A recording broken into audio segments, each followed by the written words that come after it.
He looked like any other quiet rancher with weathered hands and worn boots. He was a man who spoke only when necessary. But that morning, when Silas Ward saw his maid limping across the kitchen, what he discovered would shake the sheriff's office to its core. The ranch house sat in the valley like it had been carved from the earth itself. It was all weathered wood and honest labor. Every beam was placed with the same careful attention he gave everything in his life. He believed in simple things: hard work, fair wages, and keeping your word. He was the kind of man who paid his help on time and never asked questions. Mercy Whitmore had shown up 3 months ago, desperate and in need of work. She was young, maybe 20, with a tired look that spoke of troubles beyond her years. Silas needed help keeping the house, and that was arrangement enough for both of them. She kept to herself, did her job well, and Silas respected that. In his experience, people who talked less usually had more worth listening to. But this morning was different. Silas had come in from checking the cattle, his boots heavy on the wooden porch. He caught sight of her through the window. Mercy was moving across the kitchen like each step cost her something. Her right leg dragged slightly, and every few seconds she'd pause. Gripping the edge of the table or a chair back, her face was tight with pain. He stood there for a long moment, watching through the glass. This wasn't the first time he'd noticed something off about her movements. But today, it was worse. Much worse. The way she favored her left side, the careful way she lowered herself to pick up a drop spoon. It reminded him of how his old horse had moved after taking a bad fall. Hurt, but trying not to show it. Silas pushed through the door, the hinges creaking their familiar greeting. Mercy straightened immediately, trying to compose herself, but he'd already seen enough. Her face went pale, and for just a second he caught something in her eyes that made his chest tighten. Fear, not of him, but fear all the same. She turned back to the stove, stirring a pot of coffee with movements that were too careful, too controlled. "Morning, Mr. Ward. Coffee's almost ready." Her voice carried that same forced lightness he'd heard from injured animals. The sound of something trying to convince the world it was fine, when it clearly wasn't. Silas hung his hat on the peg by the door and studied her back. The way she held her shoulders, the slight tremor in her hand as she reached for the coffee cups. All of it told a story she wasn't ready to share. But Silas Ward had spent enough years reading signs, weather patterns, and animal behavior. Silas understood the subtle language of the land. He knew when something was seriously wrong. Whatever was happening to Mercy Whitmore, it was getting worse. The question loomed, was she hurt from an accident, or was someone hurting her on purpose? If it was the latter, Silas had to decide what kind of man he truly was. He accepted the coffee cup from Mercy's trembling hands. Their fingers brushed for just a moment.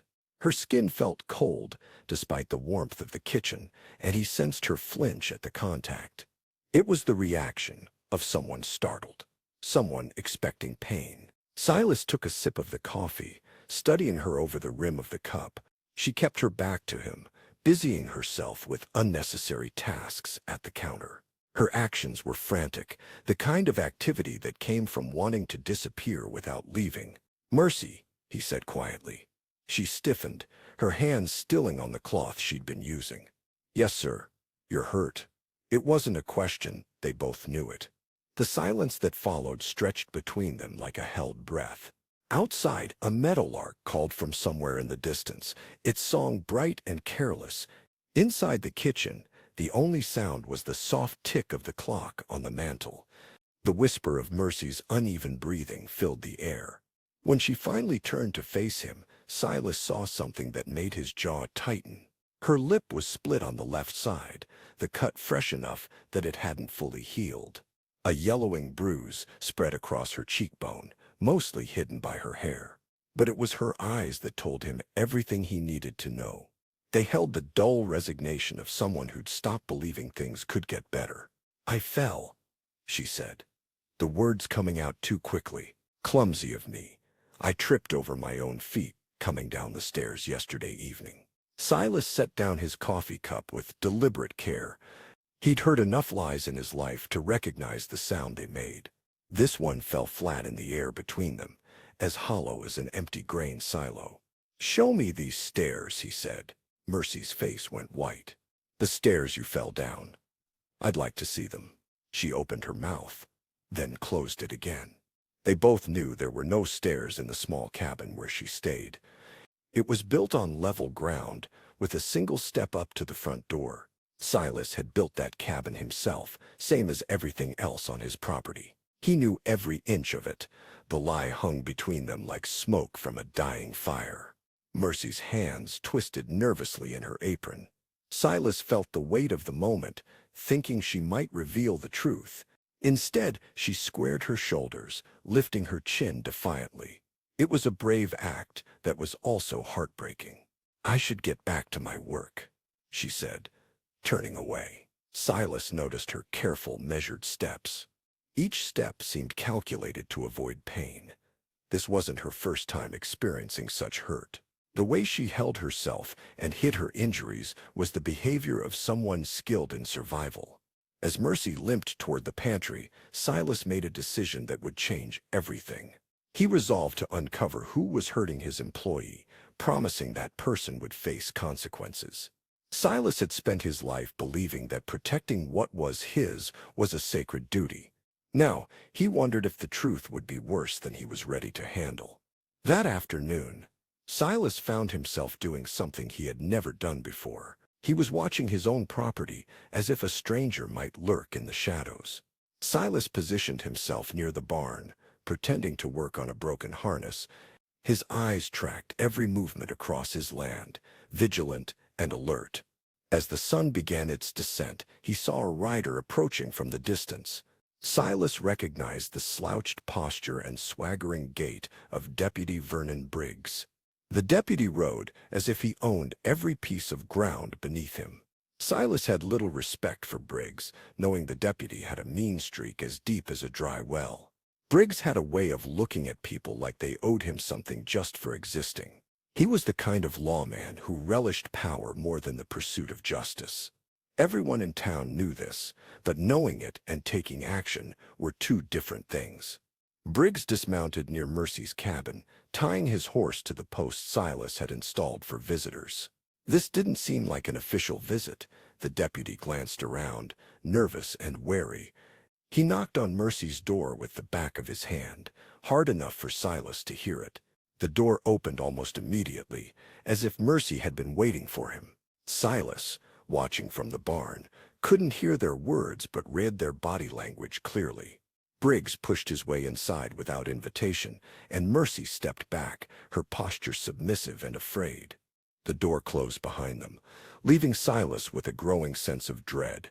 His hands clenched into fists, every instinct urging him to confront the situation. He thought of settling things the way his father would have, fists and principles. But something held him back, a sense of caution creeping in. Perhaps it was the thought that confronting the deputy could worsen things for Mercy, or maybe he realized he needed to understand what he was truly dealing with. 20 minutes passed, long minutes during which Silas paced, his jaw clenched tight. When the cabin door finally opened, Briggs stepped out, adjusting his gun belt. Briggs had the air of a man who'd gotten what he wanted. Mercy appeared behind him, holding herself differently, more carefully, more painfully. Briggs mounted his horse and rode off toward town, whistling a tune. The tune hung in the evening air like an insult, sharp and unwelcome. Mercy stood in her doorway for a moment, one hand pressed against the frame. It was as if she needed the frame to stay upright, overwhelmed by the weight. Then she stepped back inside and closed the door, shutting out the world. Silas stood there in the gathering dusk, pieces of a terrible puzzle forming in his mind. A deputy with too much power and not enough conscience was a dangerous combination. A young woman with nowhere to go and no one to protect her added to the threat. And now Silas understood why Mercy had been limping. The question loomed, what was he going to do about it? The next morning arrived, gray and heavy, clouds hanging low like a wool blanket. Silas spent the night staring at his bedroom ceiling, mind racing with plans. By the time dawn broke, he had made his decision. He found Mercy in the kitchen again, moving more carefully than before. She didn't meet his eyes while serving his breakfast, hiding her pain. Silas noticed she had pulled her hair forward to cover fresh bruises on her neck. The sight of them made something cold and hard settle in his chest. "Mercy," he said gently, but firmly. "I need to ask you something. I need you to tell me the truth." She froze with the coffee pot halfway. "Sir, Deputy Briggs has been coming around here, hasn't he?" The coffee pot trembled in her hands, and Silas thought she might drop it. When she finally set it down, her movements were jerky and uncertain. "I don't know what you mean," she whispered, fear evident in her voice. "I saw him yesterday, come to your cabin, and I saw how you looked." When he left, Silas kept his voice steady, but inside he was fighting rage. "How long has this been going on?" Mercy's composure cracked like ice. As the tremors subsided, she finally looked at him. "You don't understand," she said, her voice trembling. "He's a deputy. Who's going to believe me over him? Who's going to care what happens to someone like me?" The words spilled out like water through a broken dam. She recounted her arrival in town 3 months ago. She explained how Briggs had noticed her that first day cornering her behind the general store. He promised her the world, but it quickly turned into threats. He made it clear that she belonged to him now, whether she liked it or not. He warned that if she told anyone, he'd ensure she disappeared. He said there were mines in these mountains where nobody would ever find her. Her voice dropped to a whisper. He said he'd done it before. Silas felt something inside him go very still and very cold. He'd known Vernon Briggs was a bully and a coward, but this was something else. Silas recognized this as pure evil. "Why didn't you leave town?" he asked. Mercy laughed, but there was no humor in it. "Where would I go? He made sure everyone knew I was under his protection. Nobody would hire me. Nobody would help me. You were the only one who'd even give me work." Silas stood up slowly, his hands flat on the table. When he spoke, his voice carried a weight that filled the entire kitchen. "He's not going to hurt you anymore. Mr. Ward, you can't. These men, they protect each other." But Silas was already moving toward the door, his mind clear for the first time. He paused with his hand on the doorframe and looked back at her. "There's something you should know about me, Mercy. I've never been much for talking, but I've always been good at getting things done." He stepped out into the gray morning, leaving Mercy staring after him. Fear and something that might have been hope warred in her eyes. The walk to town would take him an hour. That gave him time to plan. He needed to decide exactly how he was going to handle Deputy Vernon Briggs. And one way or another, this was going to end today. Cedar Falls sat in a dusty bowl between two hills, its buildings tired and worn. Silas walked down the center of that street with the steady gait of a man at peace. People noticed him. They always did when Silas Ward came to town. He only made the trip when it mattered. He found Deputy Briggs exactly where he expected, leaning against the post outside the saloon. A badge glinted in the weak morning sun. The man spoke loudly enough for half the street to hear. He was talking about some poor soul he'd run out of town just the week before. Briggs was the kind of man who needed an audience for his cruelty. Silas stopped about 10 feet away and waited. It took Briggs a moment to notice him standing there. When he did, something shifted in the deputy's expression. Maybe it was the way Silas held himself, or something in his eyes. Briggs straightened up and let his hand drift toward his gun. "Well, well, if it isn't the hermit rancher," Briggs said loud enough for the growing crowd to hear. "What brings you to town, Ward? Finally ready to be sociable?" "I came to talk to you about Mercy Whitmore." The words dropped into the morning air like stones into still water. Briggs' face went through several expressions: surprise, calculation, then a slow, ugly smile.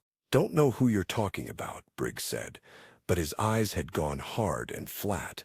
"I think you do." Silas took a step closer. "I think you know her real well." The crowd was growing now, drawn by the tension crackling between the two men. Silas could feel their eyes on him and could hear whispered conversations starting up. Good. He wanted witnesses for this. You got something to say to me, Ward?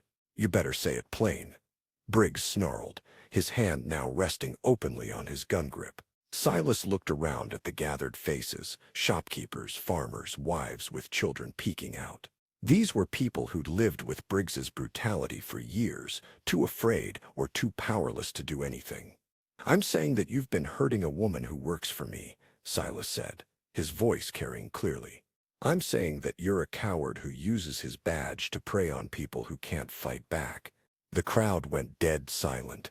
Even the horses seemed to sense the tension, stamping nervously. Briggs's face turned red, then purple. That's a serious accusation, Ward. You got any proof of these lies you're spreading? Silas reached into his vest pocket. I do, actually. The paper was blank, just something he'd grabbed from his desk. But Briggs didn't know that, and the way the deputy's eyes locked onto it told Silas everything. See, the thing about secrets, Silas said, unfolding the paper slowly, is that they come to light when you least expect it. Briggs drew his gun. The gun came up fast, but Silas was already moving. 15 years of ranch work had given him reflexes like a mountain cat, and he'd been expecting this moment since he'd walked into town. A bullet whizzed past Silas's ear, smashing into the wooden post behind him. The crowd erupted in chaos, scattering like startled birds taking flight. Silas quickly rolled to his feet and charged forward with determination. Briggs struggled to cock his gun for a second shot as Silas closed in. Silas's shoulder slammed into Briggs's midsection, forcing them back against the saloon wall. The force was enough to rattle the windows, sending dust flying. They grappled fiercely for the gun, Briggs cursing as he fought for control. Silas, strong from years of honest work, twisted Briggs's wrist until he cried out.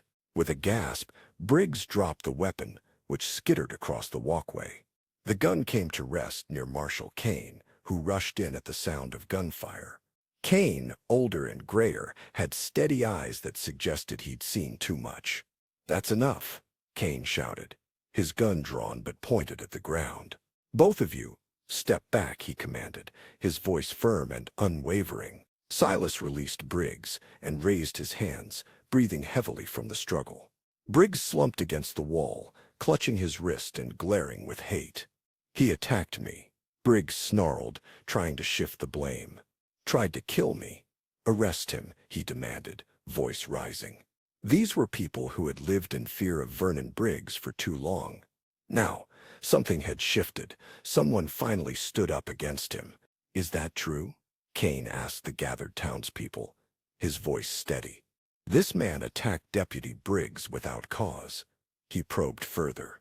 An uncomfortable silence stretched across the street, tension thickening the air. Then, slowly, an elderly woman stepped forward, her voice shaking but determined. Marshal, she began, I think there are things you need to know about your deputy. Don't listen to her, Briggs spat, desperation lacing his words. She's crazy. They're all crazy, he insisted, trying to dismiss the crowd. But more voices joined in, echoing Mrs. Henderson's claims. The blacksmith spoke about how Briggs had threatened his daughter. A merchant shared how money went missing after Briggs searched his shop.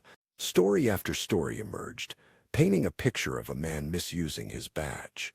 Marshal Kane's face darkened with each revelation, his expression hardening. When the townspeople finally fell silent, Kane looked at Briggs with disgust.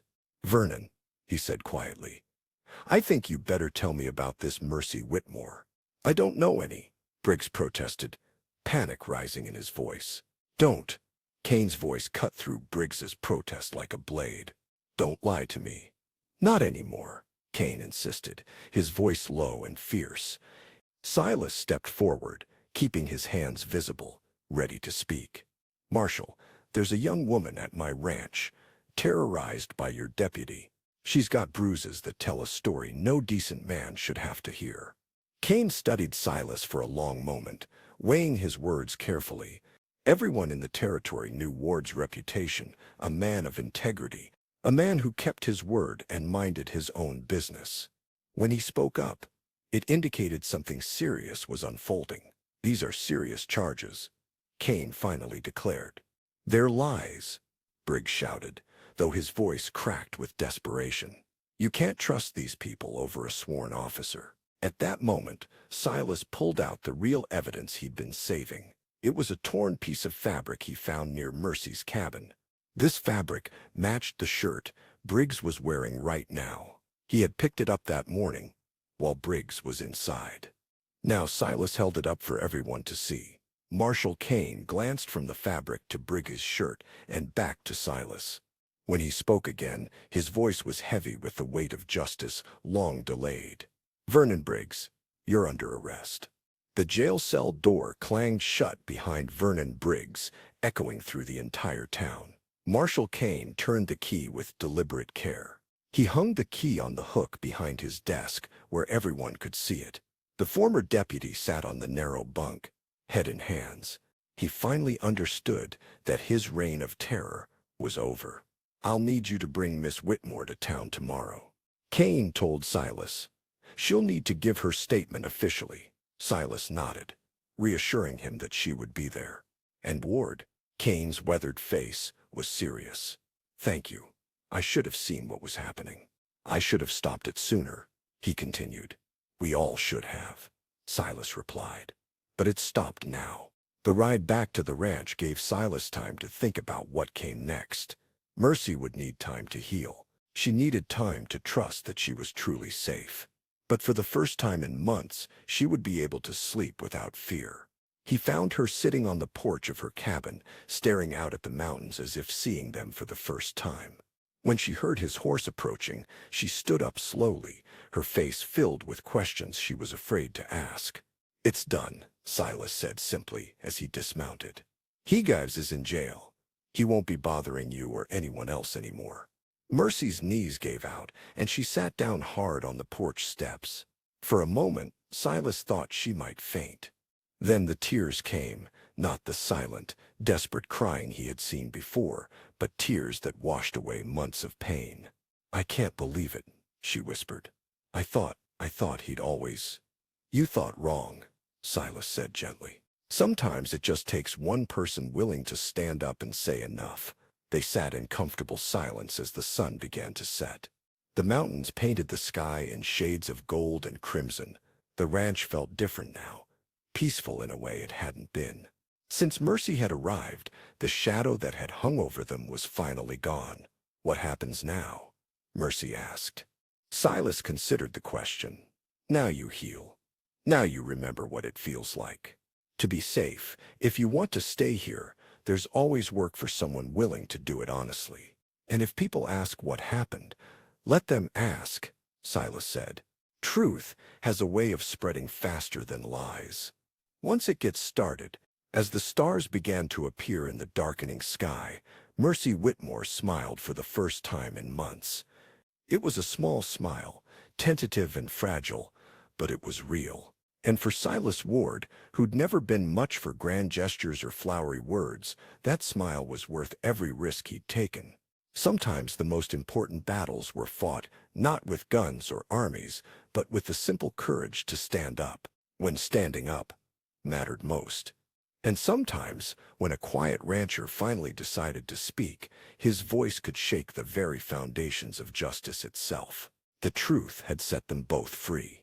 If you enjoyed this story, click the video on your screen now to watch another unforgettable tale where honor and courage collide in ways you never expected. Don't forget to subscribe and consider a super chat to help us keep bringing you more stories like these. Your support means everything to us.